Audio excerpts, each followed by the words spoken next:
नमस्कार दर्शक बंधु सिद्धार्थ उत्सव स्वतंत्र कार्यक्रम जीवन जिज्ञासा कार्यक्रम को स्वागत करुच्ची मु सोनालिशा। दर्शक बंधु बेले बेले एमिति किछि कथा थाए जोटा कि हम मन को बहुत शांति देता है, बहुत खुशी देता है। और खास करके जदि आमे देखिबा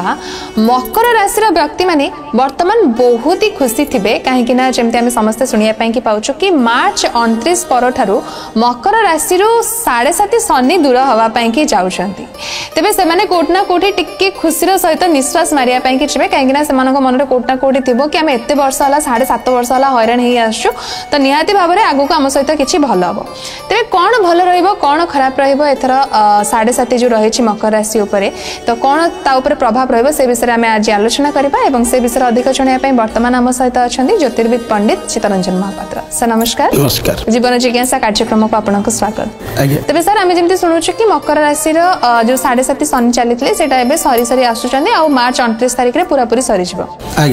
तबे केमिति रहइबो मकर राशि पई कि शनि कर जो प्रभाव एवं कोन शुभ फल कोन अशुभ फल रहै शनि 7.5 मुक्त पाइबे अर्थात शनि थर्ड फेज तृतीय पाद कौचे तृतीय पाद से खराब नुहे तो से लगी आम कही रखा जे शनि 7.5 प्रभाव मुक्ति पाइबे। तो यहाँ मकर राशि गोटे बहुत भल खुशी खबर जे मार्च 29 जो शनि चलन हे से दृष्टि कोण आम देखा देच से तृतीय पाद शनि जो चलन हे तो से 7.5 प्रभावटा क्षीण हो शनि 7.5 सरीज जोटा कि से गोटे खुशी खबर से आम कही रखा। एत सहित मकर राशि 3टी नक्षत्र उत्तराषाढ़ नक्षत्र मकर राशि एवं धनिष्ठा नक्षत्र श्रवणा नक्षत्र मकर राशि ये 3टी नक्षत्र एवं मकर राशि मकर लग्न व्यक्ति विषय में आलोचना करवा आम कार्य माध्यम कौन रहिबो प्रभाव। तो देखंतु आपण बर्तमान पंचम बृहस्पति आप चली आगामी समय षष्ठ बृहस्पति हम ज्योतिष शास्त्र एमती जिनिस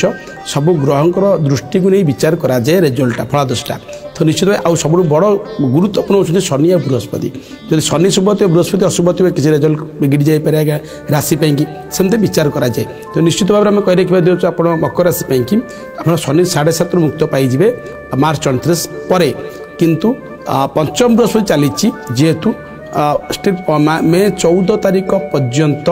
बृहस्पति दृष्टि आप शुभ रही प्रत्येक कार्य शुभ फल प्राप्त करेंगे किंतु 7.5 मुक्ति पाइबे जे आपन को गोटे जो असुविधा थिला असुविधा को दिग पड़ता मतलब कही रखुच्छी गोटे प्रतिबंधक रोला कर्म क्षेत्र में विवाह गोटे समस्या सृष्टि करूला एवं आप अधिक क्रेडिट करते ऋण करुले बा आप कौट आनी करजबाज कर सब कार्य गुड़ा करदे से मुक्ति पाइबे अधिक ऋण हो क्रेडिट हो मुक्ति पाइबे सब दिगरू मुक्ति पाइबे। तत्सहित कौन आउ गोटे जिन सब बड़ जिन हूँ किसी कोर्ट कचेरी मामला लिटिगेशन मामला निमती आप जॉब को नहीं कर्म को नहीं कि हो दीर्घ दिन धरी आपंकर रेगुलेशन होता कर्म आप स्वीकृति प्राप्त हो पारे सरकारी कर्म तो से आप कोर्ट कचेरी मामला लिटिग केस करते तो सहीटा आप जययुक्त आप सपेक्ष से केसटा जी आप डिग्री पाइपर यहाँ चलन पर शनि चलन पर सहायक हो कि पूर्वर किसी बकया अर्थ आपंकर गवर्नमेंट संस्था चाकरिया मान रही गवर्नमेंट चाकरी करते आप पढ़ी पाई ना केस करते किसी सरकार द्वारस्थ होते आईन द्वारस्थ होते से केस सफल आप पैसा पाइपर से शुभ प्राप्त कर आगामी समय शनि चलन पर शनि जो 7.5 मुक्त हवा पर। एत सहित पिला क्यारियर मकर राशि व्यक्ति विशेष मैंने अच्छा डेभलपमेंट कर संतान सुख पाइबे अर्थात छुआ पिला जो मैंने घर पिला मैंने अच्छा से पाठ पढ़ा हो आक्टिविटीज किसी परिवर्तन आसो जो आपको आश्वासन आनीदेव ये शनि चलन पर। तत्सहित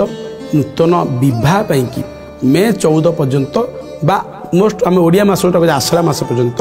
विभाग अविवाहित पुओ जी अच्छा मु परामर्श देवी से तुरंत विभाग गोटे चेष्टा करूँ आ डिले करतुनि जब फिक्स अच्छी ये भितर बाहर प्रयास करूँ बा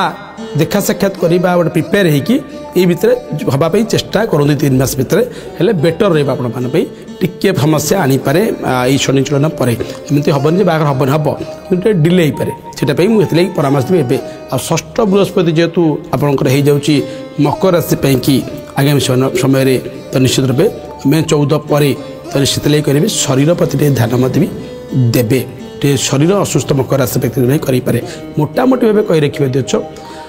ଆପଣ ଗୋଟେ ପଟେ ଶନି 7.5 मुक्त होउछंती अन्य पटे षष्ठ बृहस्पति आपण आसूची कमिंग करुच्ची तो ये दुईटा मिश्रित फल प्रदान करुच्ची तो अर्थ जो जो दिगरे आप कहली से दिगरे कि शुभ पाइबे ये आउ गोटे जोड़ी दी भी जो मैंने नीट एग्जाम देवा चाहते मेडिकल साइंस हो कॉम्पिटिटिव एग्जाम देवा चाहते JU कौन कर्म कॉम्पिटिटिव एग्जाम दौरान एथरे कौन प्रभाव पकेब ना पाई कि जो चेष्टा कर कृतकार्य हेबे सफलता पाइबे निज पारिश्रमिक अनुसार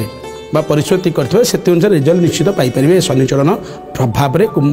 मकर राशि प्रत्येकटी विद्यार्थी माने एवं जो मैंने चाहते विदेश में विद्या अध्ययन कर से आशा पूरण कर तत्सहित आउ जोड़ी गोटे जिन जो मैंने दीर्घ दिन धरी इच्छा प्रकाश करुले गोटे जे बाहर आम कर्म करूँ बाहर को जापर नहीं विषा हो जाइए जीवाई प्रिपेरेबल होते जापार ना चेष्टा करुले तो ये आशा भी समय पूरण करद मोटामोटी भाव मुझे कही रखी किसी परिमाण आपन को शनि प्रभाव में आप शुभ पाइला बेले बृहस्पति किसी अशुभ करे कि विव्रत होतुनि शनि चलन आप एकदम शुभ रही प्रतिकार भी किसी आवश्यक ना कि करें भल प्रातः स्नान पर हनुमान 40 प्रतिदिन पढ़ु देखिए आप शुभ रही निहाती भाव में मकर राशि किसी शुभ फल किसी अशुभ फल रहा प्रायतः आप जमी कहले टी अधिक शुभ फल रहा जेहेतु